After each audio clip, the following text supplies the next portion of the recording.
과거 무역업자나 특수청에서만 드나들던 한국은행 외환과에는 최근 일반 서민 고객이 붐비고 있어 그 이유에 대해 외환과장 홍성목 씨는 요즘 돈을 찾는 사람들은 전과는 달리 서민층이 부쩍 늘었는데 이런 현상은 월남에 진출한 기술자들로부터의 송금이 부쩍 늘었기 때문이며 지난 4월에는 겨우 500여 건에 약 4만 7천 불이 되던 것이 이달 들어서는 2,300건에 40만 불을 넘어섰습니다. 1965년 전투부대가 베트남에 파병된 이후 정부는 민간인 기술자들을 선발, 베트남에 파견하기 시작한다. 국내보다 훨씬 좋은 임금 조건에 6만여 명의 민간인 기술자들이 베트남에 파견됐고 이들이 벌어들인 외환은 경제 개발에 큰 도움이 된다.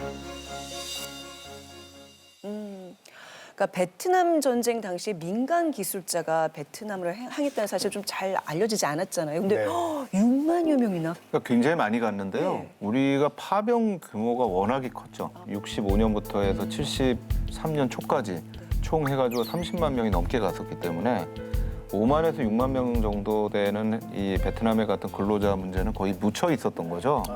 근데 제가 실제 이제 연구를 해보면서 그 당시에 베트남에서의 송금했던 액수를 보니까 파견됐던 근로자들이 보냈던 송금 액수가 군인들이 보냈던 송금 액수가 별 차이가 없어요. 와. 왜 그러냐면 수는 훨씬 차이가 많이 나는데 이게 그 임금 금액은 차이가 차이가 있는 거예요. 음. 그러니까 이 군인들은 가서 전투 수당을 받았죠. 네. 근데 이분들은 근로자로 가서 월급을 받는 거 아니에요. 이 파월 노동자들의 송금액을 보면은 약 1억 6,600만 달러.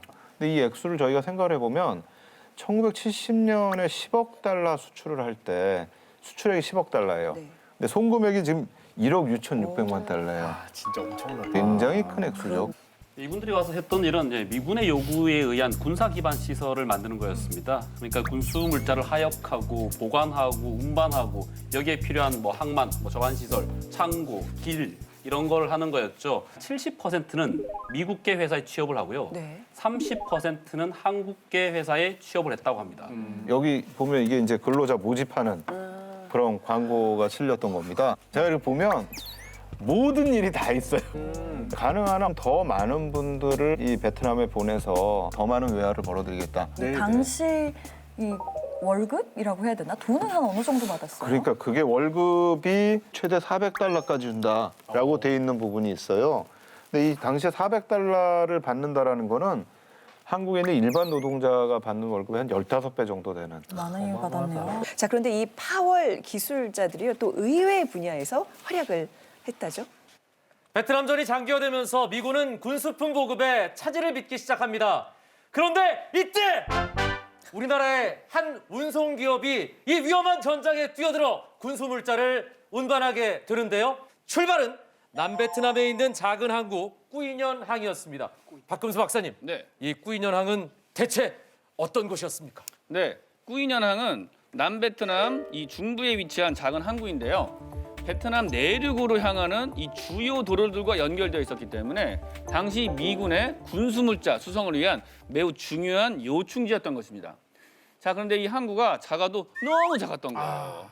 그래서 이 꾸이년항에는 당시에 이 하역 작업을 하지 못한 미군의 대형 선박들로 정체가 극심했다고 합니다. 이러한 상황에서 한국 기업이 하역과 운송 작업을 한 방에 해결해 주겠다고 하자 처음 미군의 반응은요.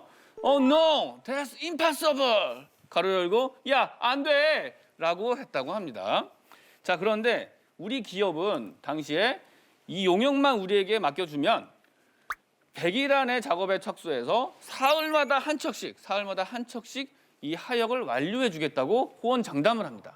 그리고 만약에 기한을 어기게 되면 하루당 10,000불, 4달러도 아니고 이 10,000달러의 벌금을 내겠다고까지 하면서 말이죠. 와, 무슨 신기술이라도 개발을 한 겁니까? 당시의 핵심은 바로 이것이었는데요.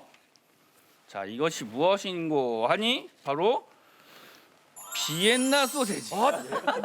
비엔나 소시지가 왜 여기서 나와? 전설의 도시락 반찬 비엔나 소세지. 도시락 먹고 힘내서 성공했나요? 그런 건 아니었고요.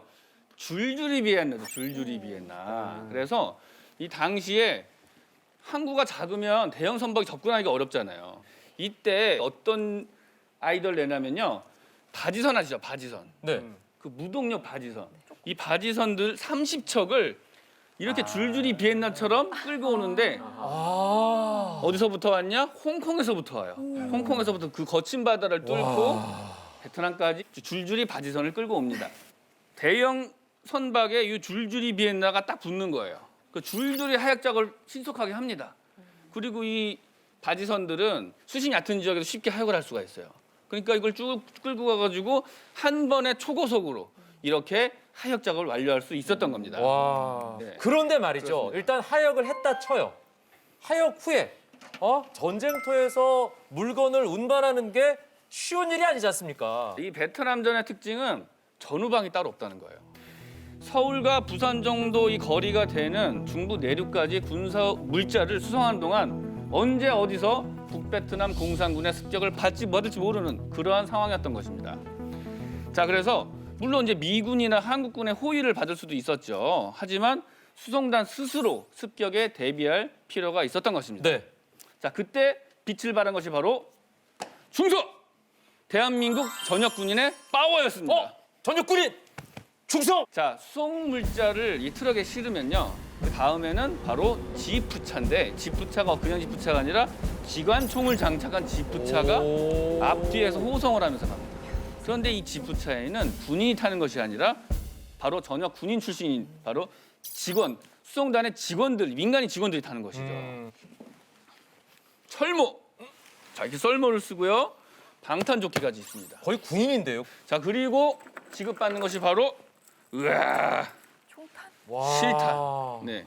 자, 이 실탄과 함께 자, 소총. 자동 소총까지 지급을 받고 이 호송 작업을 진행을 하게 되는 것입니다. 자, 총기를 드리겠습니다. 우리 수송 물자를 호송해 봅시다. 자, 갑니다. 쭉 가다가 저기다. 두두두두두두. 저기다. 두두두두두두.